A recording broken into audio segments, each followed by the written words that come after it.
बहुजन हिताय बहुजन सुखाय।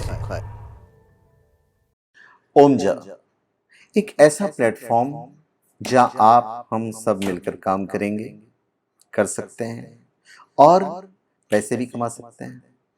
नमस्कार, आप सबका हमारे चैनल ओमजा पर स्वागत है। इस वीडियो में हम आपको बताने जा रहे हैं मरगज के संयंत्र के बारे में। मरगज ये पन्ना का सब्स्टिट्यूट होता है। यदि कोई पन्ना नहीं पहन सके, अफोर्ड नहीं कर सके, तो वो मरगज की जो अंगूठियां हैं या मरगज जो स्टोन है वो धारण कर सकता है। तो मरगज के श्रीयंत्र का क्या बेनिफिट है? जो बेनिफिट श्रीयंत्र का होता है वही बेनिफिट मरगज के श्रीयंत्र का होता है। अगर किसी का बुद्ध का प्रॉब्लम है या बुद्ध कमजोर है तो निश्चित तौर पे उन्हें मरगज का श्रीयंत्र स्थापित करना चाहिए। देखिए, मानव के जीवन में समृद्धि, वैभव, संपन्नता, शक्ति, बुद्धि और सौंदर्य का समावेश होता है और सांसारिक सुखों की कामना और उसके बाद मोक्ष की आराधना जीवन का चरमोत्कर्ष होता है। शास्त्रों में वैभव और समृद्धि प्राप्त करने के लिए अनेक उपाय बताए गए हैं और इनमें सबसे सहज, सरल और फलीभूत होने वाले उपायों में से है श्रीयंत्र की पूजा स्थापना। आप स्फटिक के श्रीयंत्र की भी कर सकते हैं, मरगज के श्रीयंत्र की भी कर सकते हैं। मरगज के श्रीयंत्र की जब आप पूजा करते हैं तो इज इक्वल टू समझ लीजिए आप पन्ना के श्रीयंत्र की पूजा कर रहे हैं। मान्यता है कि मरगज के श्रीयंत्र की आराधना से अक्षय लक्ष्मी की प्राप्ति होती है और सुख शांति के साथ विपुल धन धान्य का सौभाग्य प्राप्त होता है। और omja.com से आप कोई भी प्रोडक्ट जेन्युइन, ऑथेंटिक और काफ़ी किफ़ायती दामों से आप ले सकते हैं। देवी गुरु बृहस्पति ने करवाया था श्रीयंत्र का निर्माण। एक बार महालक्ष्मी अप्रसन्न होकर बैकुंठ को चली गई थी तो इससे पृथ्वी तल पर काफ़ी समस्याएं पैदा हो गई थी। ब्राह्मण और महाजन वर्ग बिना लक्ष्मी के दीनहीन असहाय हो गए।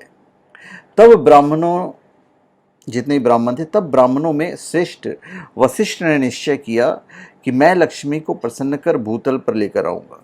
तब वशिष्ठ बैकुंठ में जाकर लक्ष्मी से मिले तो ज्ञात हुआ कि लक्ष्मी अप्रसन्न है और किसी भी स्थिति में पृथ्वी पर आने को तैयार नहीं है।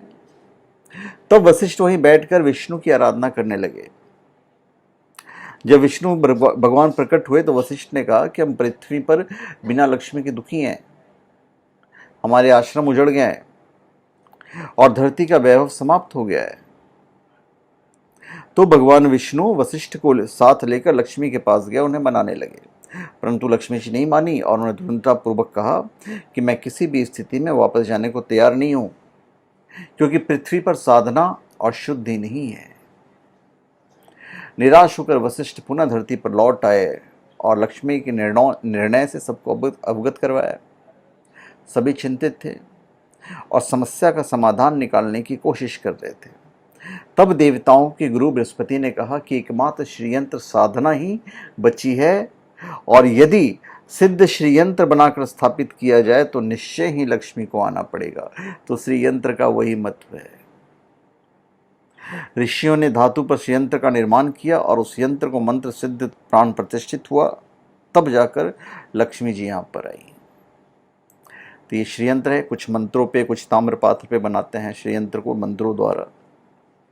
और ऐसा ज़रूरी नहीं है कि दीपावली पर ही आप श्रीयंत्र की स्थापना करें, आप किसी भी शुक्ल पक्ष के शुक्रवार को स्थापित कर सकते हैं। पंडितों को बुलाने की ज़रूरत नहीं है, स्थापना करने के लिए आप खुद कीजिए। मंत्र बहुत साधारण होता है, मंत्र तो हम आपको बता ही देंगे, क्योंकि अपने आप में उतना कॉन्फिडेंस पैदा कीजिए कि आपको मंत्रों के लिए किसी की ज़रूरत नहीं पड़े, पर मंत्रों का उच्चारण सही होना चाहिए। भगवान तो भगवान है, आपके अंदर ही भगवान है। इन्हें मालूम है कि आप क्या कर रहे हो, क्योंकि भगवान श्री कृष्ण ने कहा है कि कर्ता भी मैं ही हूँ, कारक भी मैं ही हूँ। तो जो मंत्र पढ़ोगे वही पढ़ रहे हैं। कोशिश ये आपको करनी है कि मंत्रों का उच्चारण गलत नहीं हो। तो श्रीयंत्र की स्थापना आप किसी भी पूर्णिमासी को कर सकते हैं, किसी भी शुक्ल पक्ष के शुक्रवार को कर सकते हैं और किसी भी शुभ मुहूर्त पे कर सकते हैं। शुभ मुहूर्त पे करना हमेशा लाभकारी होता है। इनके पूजन से धन, धान्य, वैभव, ऐश्वर्य, सुख, समृद्धि, घर की शांति और पति पत्नी मधुर संबंध बने रहते हैं। तो श्रीयंत्र का ये फायदा होता है। एकाग्रता के लिए प्रयोग होता है। यदि आपने स्थापित किया है तो आपका मन एकाग्र रहेगा। और ये जो यंत्र है एक विशेष प्रकार की सदी हुई ज्यामितीय आकृति है जो मंत्रों का भौतिक स्वरूप है। और किसी विशेष मंत्र या शक्ति को अगर रूप में ढाला जाए तो यंत्र का निर्माण होता है, और वही है ये मरगज यंत्र। यंत्र में आकृति, रेखाओं और बिंदुओं का विशेष प्रयोग होता है। और यंत्र की जो महिमा है वो बताने की जरूरत नहीं है, ये पूरा संसार जानता है कि धन और संपन्नता के लिए माँ लक्ष्मी की कृपा जरूरी है।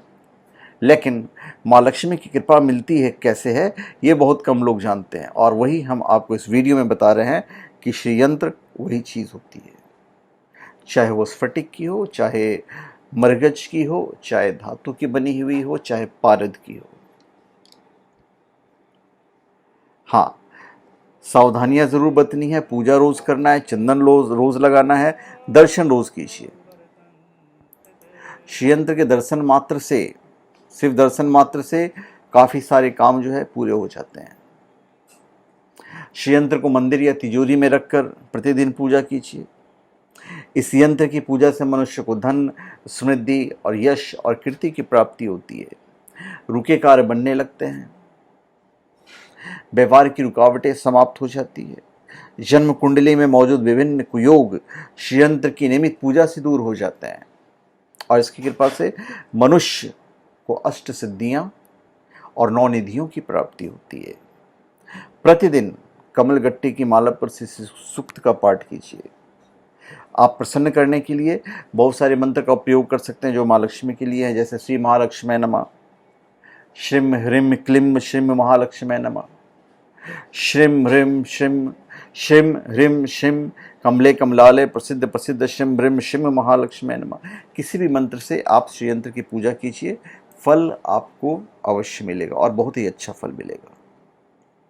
सरल विधि है इनकी पूजा करना, और श्रीयंत्र माँ लक्ष्मी का प्रिय यंत्र है। तो आप इनको पूजिए, रखिए, निश्चित तौर पे बेनिफिट आपको मिलेगा ही मिलेगा। मरगज जो है एक कीमती पत्थर है, और इसे रत्न कहा जाता है, उपरत्न कहा जाता है, और अपनी सुंदरता की वजह से ये कीमती होता है। रत्न आकर्षक खनिज का एक टुकड़ा होता है जो कटाई और पॉलिश के बाद गहने में उपयोग होते हैं आकर्षण के लिए। और रत्न अपनी चमक और अन्य भूतों और जो भौतिक जो गुण होते हैं और उसकी सौंदर्य जो होते हैं उसकी वजह से इसका उपयोग किया जाता है। और ये पन्ना का सबसे बेस्ट ऑप्शन होता है मरगज।